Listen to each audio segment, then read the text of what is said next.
wage, right? We assumed everyone knows the real wage. So therefore, if you know what the real wage is and you don't have a job, that can only be caused by you wanting to leisure over labor. Okay? In other words, let's say that the real wage is 5. Let's say this real wage is $5 an hour. Okay? Since you know it's $5 an hour, you decided to choose leisure over labor. Well, if you choose leisure over labor, you're not considered unemployed because you're not in the labor force, right? You're choosing the couch over work. If you do that, you're not considered to be in the labor force. So what happens is the neoclassicals are able to say that anyone who doesn't have a job is simply not in the workforce because they're choosing leisure over labor. This may sound a little crazy to you, but this is sort of the argument. Okay? Therefore, at this real wage, now I made the real wage $5 previously, let's make it $25 an hour. Okay? If the real wage was $25 an hour, and there were people who were sitting on their couch, okay, neoclassicals would say they're not unemployed. What they are is they're choosing leisure over labor. Okay?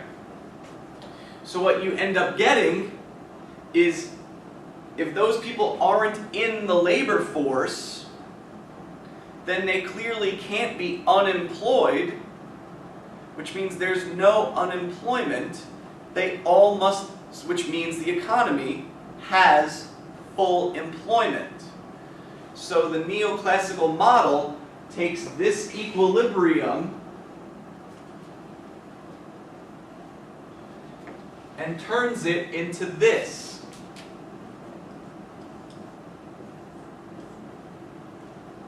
That is, what I just wrote there is NF. NF stands for the full employment of labor. It's the full employment of labor. Okay?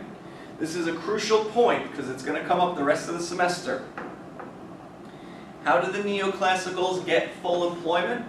Well, if you don't want to work, this is how they say that the economy is always at full employment.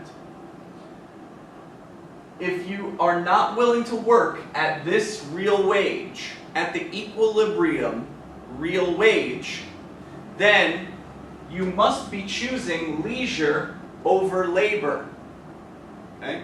If you're not willing to work at this real wage, then you're choosing leisure over labor. If you choose leisure over labor, you are choosing to sit on the couch. You're not looking for a job and can't find one. You're choosing to be lazy. So what you do is, by sitting on the couch, you are no longer considered to be in the workforce. If you are not in the workforce, by definition, you cannot be unemployed. So if no one is unemployed, then therefore the economy has full employment. Okay? So, the level of employment for the neoclassical model, which is determined by the labor market, is the full employment level of labor. Okay? It's the full employment level of labor. The economy is always at full employment for a neoclassical economist. Why? Because anyone who is willing to work at that real wage is choosing labor over leisure and has a job. Anyone who is not willing to work at that real wage is choosing to sit on the couch, and therefore they are choosing to be lazy instead of laboring, and therefore they're not in the workforce. If they're not in the workforce, you can't count them as unemployed. So therefore, the economy never has less than full employment. The economy is always at full employment. Believe it or not, this is what neoclassical economists say happened during the Great Depression.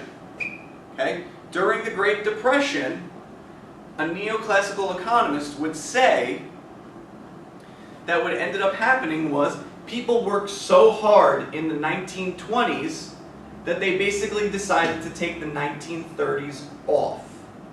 Okay? There's a famous neoclassical economist named Prescott, Edward Prescott and Kydland, okay? Who their argument was the Great Depression happened because people decided to take a vacation, right? At that incredibly low real wage, okay? Because during the Great Depression, the real wage was very low.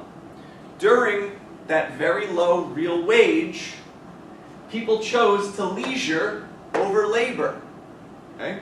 During the Great Depression, wages were low, so people said, you know what? We worked so hard in the 1920s, let's go and take the 1930s off. Okay?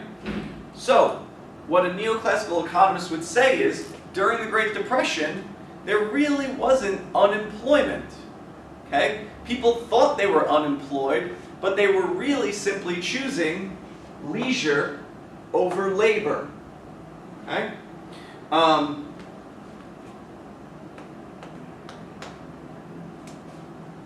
Full employment. So that could be a problem with the neoclassical model. Okay? But regardless, for now, there's a few other problems, but we're not going to get into it. For now, the key point to remember is that the neoclassical model says the economy is always in full employment, okay?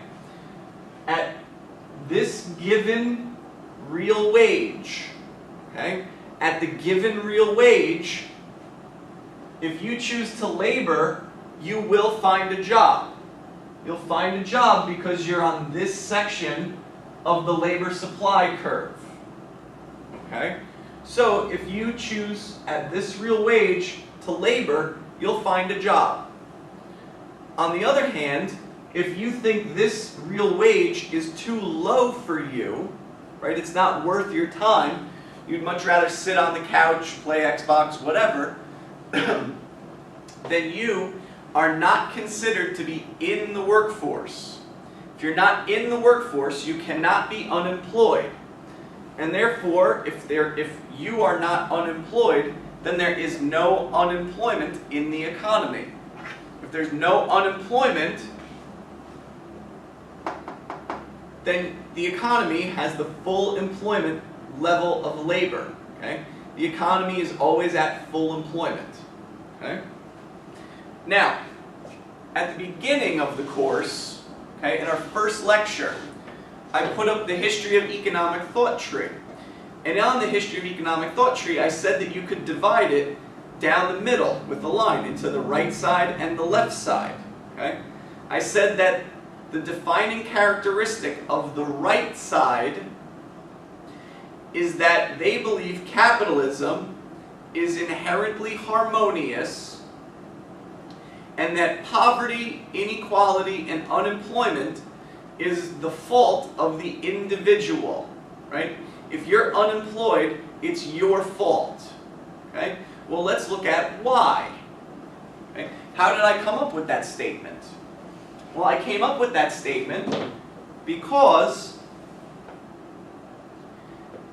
this model, the labor market, says if you are willing to work at this wage, you will find a job. Okay, that's what it says. So if you're a hard-working, studious, diligent person, you will find a job. The wage may be low, and you may not like the work, but you will find a job. On the other hand, and then you can save your money and accumulate, eventually you'll be rich. So people who work hard and save will get ahead. And that's what this model is trying to convey. On the other hand, if you are not willing to work at this wage, right? If you think that wage, it's too low, it's not worth my time, I should rather just sit on the couch and play Xbox, okay? If that's what you think, then you are going to be poor, right? Because you are not accumulating any income, okay? If you are not willing to work at this wage, then you're lazy. So you're not going to have any income because you're lazy. So you can see what we're getting at here. In the neoclassical model, capitalism is a socially harmonious system. Why? Well, because if you want a job and you're willing to work, you will find a job and you can get ahead in life. But if you're lazy, then you're going to be poor. Okay? So you can see what we're getting at. You might have heard this sort of theme in some of your other classes, particularly sociology or political science, and you can see it on the news. You can read between the lines on the news when you hear this, right? There's a prevailing message, in America at least, that poor people are poor because they're lazy, and rich people are rich because they work hard and save. Okay? So where did that idea come from? That idea came from the neoclassical labor market. Right? If you're willing to work at this wage, it may be a low wage, but if you're willing to work at it, if you're willing to labor instead of just leisure, right? If you're a good individual, right? The wage may be low, you may not like the work, but if you labor instead of leisure, you will get a job and you can save. And then eventually you will be rich. On the other hand, if you decide that that low wage and that hard work isn't for you, instead you'd rather leisure instead of labor, well, you're lazy and you're going to be poor, right? Because you will be sitting on the couch. You won't have any income. So you can see the message that's conveyed. If you're willing to work hard, put in the time and effort, right? If you persevere, you will become rich. On the other hand, if you're lazy and you're not willing to work, if you just want to leisure all day, then you're going to be poor. So the message I tried to convey to you with the history of economic thought tree came straight out of this diagram. Okay? It's that capitalism is a socially harmonious system in which poverty, inequality, and unemployment are the fault of the individual. Right? If you're willing to work, businesses will hire you and we'll all get along. It'll be socially harmonious. On the other hand, if you're lazy, then you're not going to have an income and you'll be poor and you'll be unemployed. You won't technically be unemployed because you won't be in the labor force, but you'll be unemployed because you're just sitting on the couch all day. Okay? You see this a lot in the rhetoric used behind welfare, right? Research has shown that people who are on welfare are actually incredibly hardworking.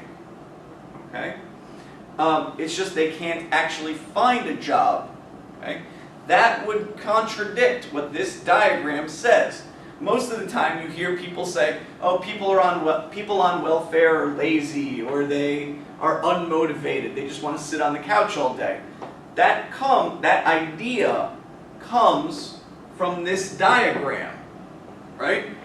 The idea is, well, the wage is too low, so therefore people on welfare who are lazy decide to leisure instead of labor. Okay? Research has shown that that is blatantly untrue. It's not correct at all. But that's the idea that consistently is propagated through the media. Okay? And even our politicians. Okay? On both sides of the aisle, Republican and Democrat. Okay? In truth, People on welfare are very hardworking, and the fact that they are on welfare is usually not related to them simply wanting to leisure. But I'm trying to bring out to you where some of the ideas you hear in the news and politics and economics comes from. It comes from the neoclassical labor market. Okay? So just one more time, the economy is at full employment because, or it's assumed to be at full employment. Why? Because everyone knows the real wage. We assume you know the real wage. And everyone knows the real wage. And if you're willing to work at that real wage, then you will find a job. There will be a labor demand for you. If you're willing to work at a low wage, there will be a labor demand for you. So you will find a job. If you're willing to work at this wage, if you're willing to labor, you will be employed. On the other hand, if you say that this wage is not high enough for you to get off the couch, you would rather leisure, then what you end up having is a situation in which everyone is leisuring, so they're not in the workforce, and if they're not in the workforce, they can't be unemployed. So if there's no unemployment, then by definition that means the economy is at full employment. Okay? And that also allows us to start saying things like, which I disagree with, full disclosure, but it allows people to start saying things like, well, people who are rich were willing to labor instead of leisure, and people who are poor are lazy because they wanted to sit on the couch and leisure instead of laboring. Okay? This is the origin of where you hear this. So capitalism is a completely harmonious system, and those who are unemployed and poor are simply lazy. Okay? This is the origin of that idea. I disagree with it because tons of research has shown that it's actually incorrect. But this is where that idea comes from. Okay? So, now we've covered the neoclassical labor market. Okay? So that's the first component of the neoclassical model. That's the toughest one. The next three are fairly simple. Okay? The next two are very simple. The third one, intermediate. Okay? So, we're going to do the production function, and then we're going to take a break. Okay? The production function is quite simple. It's simply an equation. It's just one equation.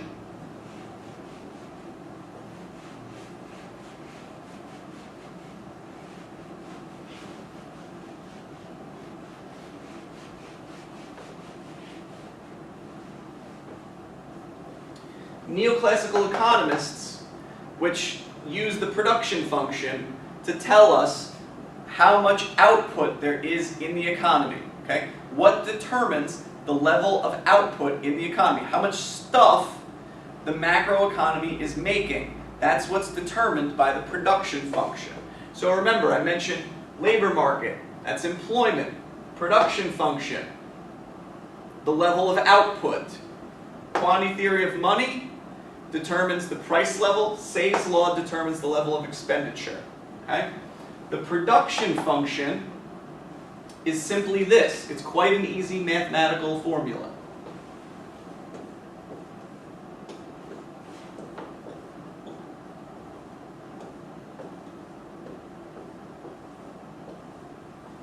Okay?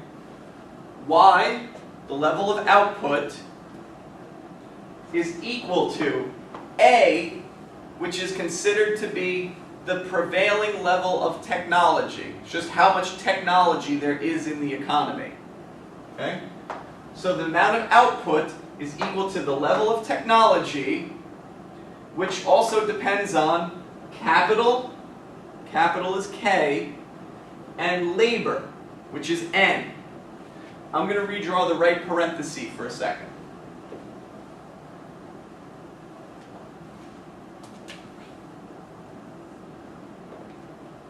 Okay? Now, that is the production function right there. All we're going to do is manipulate it slightly to tell us how much output the economy makes. But basically what we're saying, the general idea, is that how much stuff the economy makes, how many water bottles, how many tables, how many Slurpees, how many pizzas, how many cars. The amount of output made is related to the level of technology used, and then we combine capital and labor, right? People, labor, go into factories, car factories, and they use machines, capital, to produce cars. Okay? Or people walk into a pizzeria and use ovens, capital, to make pizza. Right? And how good that oven is, right? Is it a brick oven, or is it the normal steel ovens that you see, which we can control the temperature a lot easier with? Okay? That would be technology. Are you putting the car together with a screwdriver, or are you using the big drills, you know, like those kind of things? Okay? The stuff you see auto mechanics use all the time. Okay, now let's change this up a little bit. Okay? What we do is, well, not we, but the neoclassicals assume that the level of capital is fixed. Okay? The level of capital in the economy is fixed. Why do they assume that? Well, in the neoclassical theory, the entrepreneur is the driver of the economy. People who start businesses are seen to be the drivers of the economy. Okay? Despite the fact that most of the most important inventions of the last 50 years were actually created by the federal government, the internet, GPS, email, touchscreen, basically everything on the iPhone. Despite the fact that the government has created all of those inventions over the last 50 years, in the neoclassical theory, we see entrepreneurs as the most important people. Okay? And entrepreneurs are the most important people, so therefore they must be the smartest people. Okay? And they're the smartest people, so therefore the amount of capital they have on hand is clearly the correct amount. Right? Because if they didn't have the right amount of capital on hand, they wouldn't be the smartest people in the economy. And they are. So, the first assumption we make is that capital is fixed. Okay? The level of capital, let me see if you can, I'm going to check to see if you can see that. Oh, yeah. Okay. I didn't know if this was too low on the board. Okay? So, the amount of capital in the economy is fixed. The amount of machines in the economy is fixed in the short run. Why? Because entrepreneurs are the smartest people in the economy. They're the drivers of the economy. They're the smartest people in the economy. Therefore, since they're so smart, they must have exactly the right amount of capital. It's impossible for them to not have the right amount of capital, because then they wouldn't be the smartest, and they are the smartest. Okay?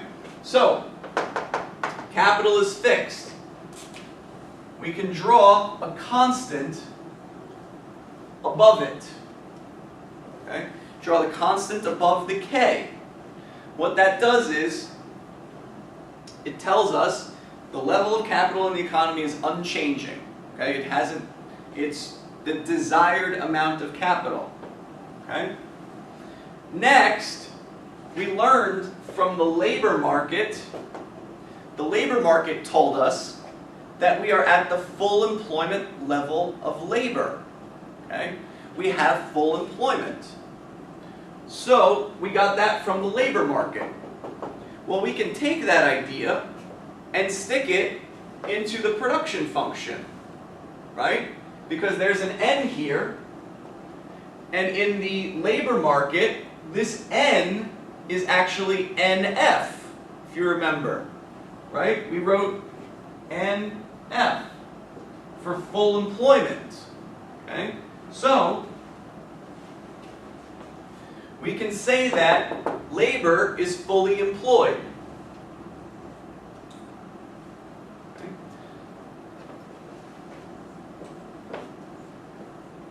So our second assumption is that there is the full employment of labor. Okay. What this does for us now, remember, the level of output is equal to some level of technology when applied, that gets applied to capital and labor. Okay? Well, capital is constant, that's not changing, and we are at the full employment level of labor, right? Anyone who wants a job, anyone who's hardworking and willing to work at that wage can find a job, okay? Anyone who wants a job now has found one, so therefore, since we're at full employment, we must be at what's called the full employment level of output. Okay? What that means is the economy cannot make any more stuff. Since everyone has a job, right? We assume that everyone has a job. Anyone who's willing to work has a job. So since all of the hardworking people who have jobs at that wage actually do have jobs, they can't produce any more stuff. Okay? So we're at the full employment level of output. What I did is I added another F there. It's YF. The full employment level of output. What that means is, if you don't want to think about the macro economy for right now, just think about 10 people in this room maybe, right? And we're all producing stuff, and that's our economy. Well, since those 10 of us are the ones who were willing to work at that wage, right? We had full employment, we have full employment. And since we're willing to work at that wage, well then, clearly, we're making as much stuff as we possibly can, right? The capital is fixed, everyone has a machine, okay? And given our level of technology, we are producing as much as we possibly can, okay? So, the production function says we are at the full employment level of output. Okay? How did we arrive at that conclusion? Capital is fixed and we have full employment. Capital's fixed and we have full employment. Technology can't change suddenly, so therefore we are at the full employment level of output. The economy cannot produce any more things right now. We have a situation that economists call zero idle capacity. Okay? Idle capacity simply means there are machines, right, or there are factories or plants that could be running, right? They could be operating, but instead they are idle, right? They're just sitting there not being used. That would be called idle capacity. If you had a Ford factory that had no workers in it, all the machines are there, but they're not running, okay? That would be idle capacity. Neoclassicals argue that the macroeconomy never has idle capacity. Why can there not be idle capacity? Well, the amount of capital is always the exact amount that's needed. It's constant. And there's full employment. Okay? Since there's full employment, everyone who could be working is working, and we have the exact amount of capital we want, therefore we are producing as much as we possibly could, given the level of our technology. Okay? So the only way, in the neoclassical model, the only way we could possibly produce more output, right, increase the amount of stuff in the economy, is to consistently have technological breakthroughs. Okay? you need technological breakthroughs. So, neoclassical economists always talk about science and technology and how we can develop this and that to get the economy to be more productive. That's fine. I think we should encourage science and technology. No argument there. But are we always at full employment? And do we always have the optimal level of capital?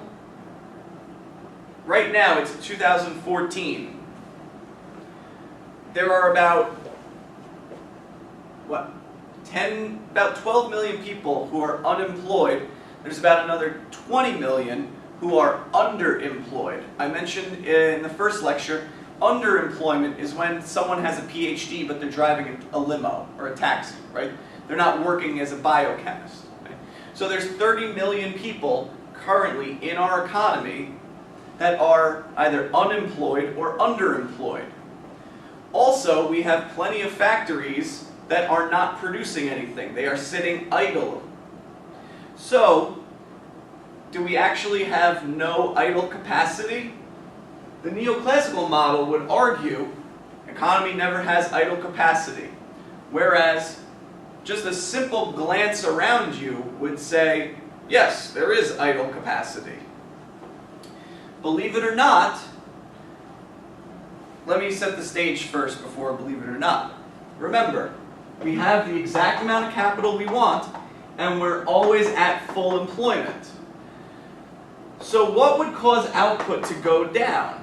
Right? During the Great Depression in this country in the 1930s, output, okay, the amount of stuff the economy makes, decreased by about 25%. Okay? It dropped 25%. Well, there was full employment. A lot of people just decided to go take a vacation. But there was full employment, and we had the right amount of capital. So how did this go down 25%? Neoclassicals, actually some neoclassicals argue that technology got worse during the Great Depression. Got worse, right? We had these great steel mills and factories, but we decided to get rid of them. Okay? If you go back through newspaper clippings, surely you would see things about technology getting worse. And the fact is you don't. Okay?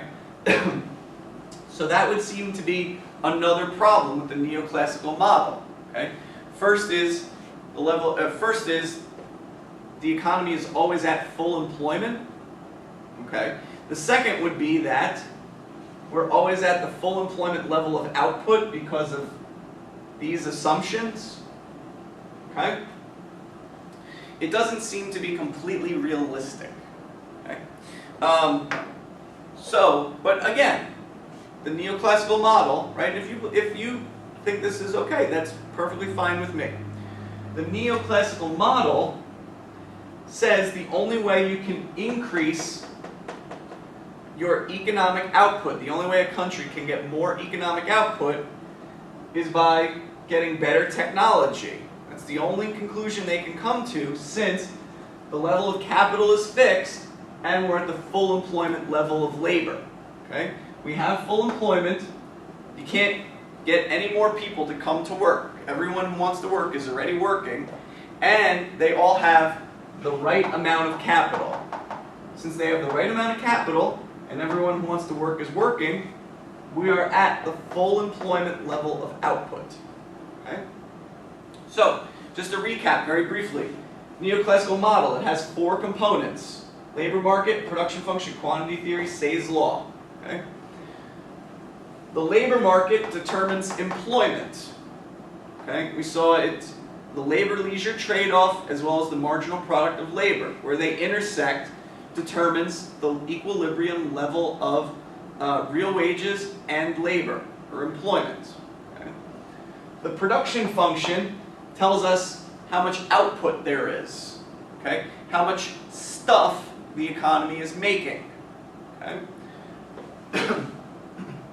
The quantity theory of money, in the next lecture, after we take a break, the quantity theory of money is going to tell us what determines the price level, okay? How prices are determined in the economy. And finally, Say's law is going to tell us about the level of expenditure. Okay? So let's take a break now. I'm going to shut the camera off, and then I'll be back in a couple minutes.